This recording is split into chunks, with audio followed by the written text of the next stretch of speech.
दोस्तों, भारतीय स्वतंत्रता संग्राम आंदोलन की बात चले और आज़ाद हिंद फौज का नाम ना आए तो फिर आंदोलन का इतिहास अधूरा लगता है।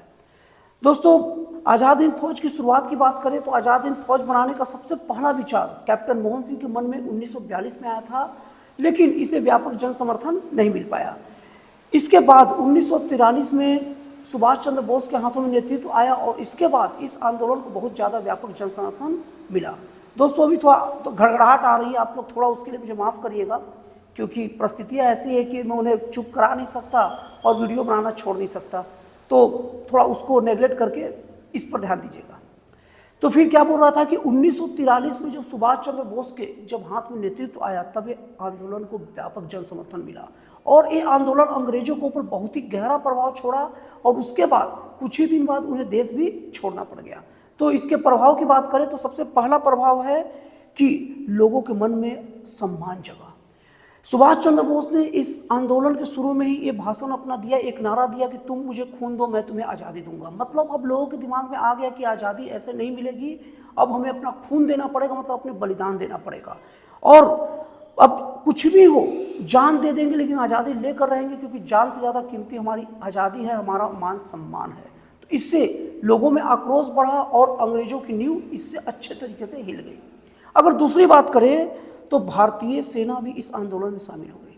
भारतीय जो सैनिक थे अंग्रेज सरकार के अंतर्गत, उनके दिमाग में बात आ गया कि यार लड़ रहे हैं अंग्रेजों के लिए, क्यों लड़े, और अंग्रेज वैसे जाने वाले भी हैं, तो क्यों ना अपने देश के लिए लड़े और अपने देश के लिए मरे। तो भारतीय जो सैनिक है अंग्रेजों वाले, वो भी इस आंदोलन में कूद पड़े, जिससे अंग्रेजों को झटका तो लगा। अब अगर हम तीसरी बात करें तो इस आंदोलन में एक अलग टाइप का चीज चालू हुआ। इस आंदोलन में समतः पहली बार विदेशों से भी मदद मांगी गई। सुभाष चंद्र बोस जापान से मदद मांगे और जापान ने अपनी सैन्य सहायता भेजी और जापान से बहुत प्रसन्न भी थे सुभाष चंद्र बोस से जापान बहुत प्रसन्न भी था और इस तरीके से अंग्रेजों को अंदर के साथ साथ बाहर से भी घेरने में मदद मिली। और अगर हम अगली बात करें तो जो हम आज सोचते, जो हम आज करते हैं वो क्या है, महिला सशक्तिकरण, महिलाओं का हर जगह योगदान।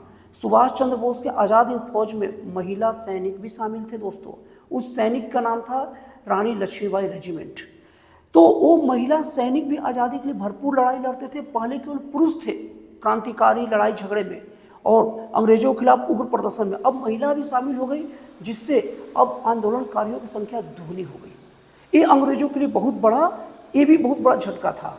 अगर आगे की बात करें तो अंग्रेजों को पहले सैनिक तो विद्रोह कर चुके थे, नौसेना भी विद्रोह कर दिए। नौसेना मतलब जो पानी वगैरह का जो जहाज में जो सैनिक जो चलते हैं, बाहरी जल जो सीमा का रक्षा करते हैं, वो भी इस आंदोलन में कूद पड़े। अब इसके बाद अंग्रेज सरकार सुभाष चंद्र बोस के खिलाफ और पूरे आज़ाद हिंद फौज के खिलाफ मुकदमा चलाया। इससे देश में पूरा विद्रोह का माहौल आ गया, पूरे देश में घनघोर इसका विरोध हुआ अंग्रेजों का और अंत में पूरे के पूरे जितने जो आज़ाद हिंद फौज के सैनिकों का था उनके ऊपर से मुकदमा अंग्रेजों को वापस लेना पड़ा। तो दोस्तों, इस तरह से अगर बात करें तो आज़ाद हिंद फौज का हमारे देश के आज़ादी में बहुत बड़ा योगदान है।